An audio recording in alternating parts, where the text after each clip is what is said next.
Assalamualaikum warahmatullahi wabarakatuh. Saya Drs. Abdul Hamid Lubis, MH. Salah satu hakim di Pengadilan Agama Cibadak kelas 1A. Pada kesempatan ini saya ingin memberikan sedikit informasi tentang perkara permohonan dispensasi kawin atau DK. Hal-hal penting yang harus diperhatikan dalam memeriksa perkara DK ini adalah 1.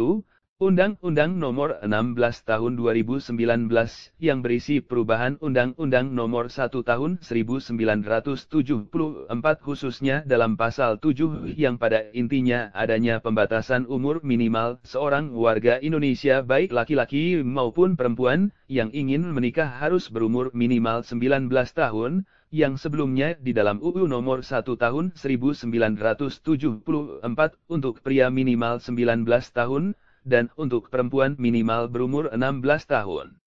Yang kedua, bahwa berlakunya Undang-Undang Nomor 16 Tahun 2019 ini juga berlaku di pengadilan negeri, artinya semua anak-anak atau remaja di Indonesia baik beragama Islam atau beragama lain mengacu pada peraturan perundangan ini.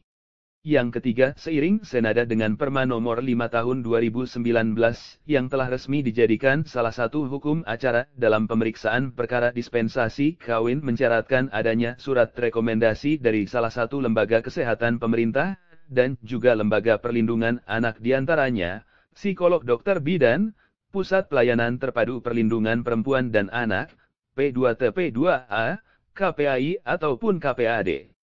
Namun persyaratan adanya rekomendasi tersebut tidak mutlak harus dilaksanakan oleh hakim untuk mengabulkan atau menolak permohonan DK tersebut. Yang keempat, bahwa hakim yang memeriksa perkara DK dalam pertimbangannya lebih berfokus terhadap kepentingan masa depan anak dan alasan yang mendesak demi kemaslahatan anak. Alasan yang mendesak bukan hanya karena anak telah hamil di luar nikah, namun juga karena faktor calon suami dalam hal kemampuan ekonominya sudah siap berkeluarga atau belum, juga diperhatikan bantuan material dan spiritual masing-masing orang tua yang dimohonkan DK tersebut sangat perlu dipertimbangkan hakim.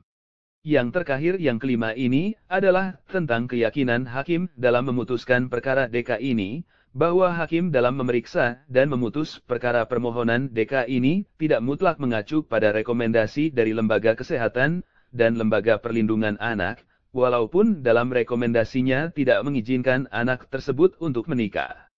Disinilah fungsi lembaga yudikatif atau kehakiman, yaitu pengadilan itu sendiri. Hal ini pula yang bisa menjawab pertanyaan dari lembaga-lembaga terkait tersebut mengapa rekomendasi mereka merasa tidak diakomodir.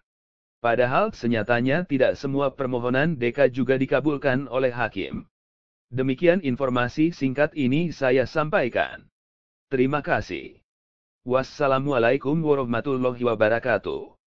Disclaimer, video ini dibuat dengan AI, harap maklum jika terjadi kesalahan teknis.